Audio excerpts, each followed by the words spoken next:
अरे बच्चों जल्दी आ जाओ, ओले पड़ रहे हैं। अब की बार तो बहुत दिनों बाद ओले पड़े।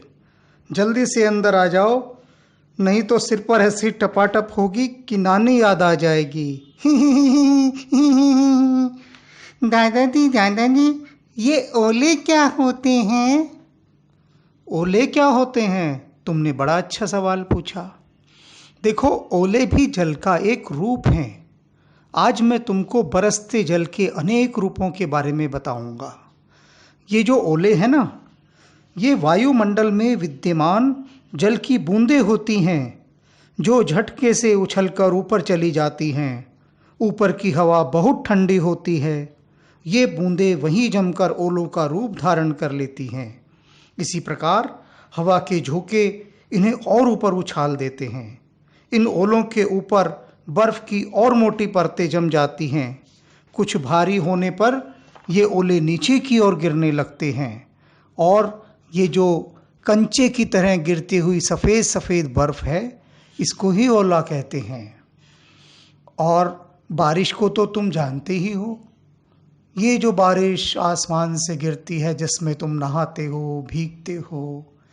दादाजी ये बारिश कैसे बनती है? हाँ हाँ बिल्कुल, बारिश कैसे बनती है ये भी तुम्हें बताते हैं।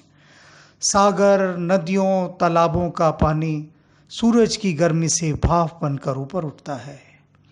ऊपर वो बादलों में इकट्ठा हो जाता है जाकर, और उसके बाद जब बादल उस जल के भार को सह नहीं पाते तो वो नीचे गिरने लगता है और इतनी दूरी से आते आते वो बूंदों में बिखर जाता है। ऊपर से गिरता ये जल ही वर्षा, बारिश कहलाता है। दादाजी ये स्नोफॉल भी क्या जल का ही रूप है? हाँ हाँ, स्नोफॉल को हिमपात कहते हैं। ये भी बरसते जल का एक रूप है। सर्दी में बहुत अधिक ठंड पड़ने के कारण पहाड़ों पर जल पूरा जम जाता है और भाप बर्फ के रूप में बदल जाती है। पूरी की पूरी बर्फ, यही बर्फ पहाड़ों पर बरसती है तो इसे हिमपात कहते हैं। और एक चीज़ और जो शायद तुम नहीं जानते होंगे, जिसे पाला कहते हैं। पाला गाँव में बहुत दिखाई देता है, खुले मैदानों में दिखाई देता है। सुबह सुबह अगर तुमने कभी देखा हो तो तालाबों के ऊपर या रेलिंग के ऊपर या अनेक जगहों पर बर्फ़ की एक छोटी सी परत जमी होती है। इसको ही पाला कहते हैं।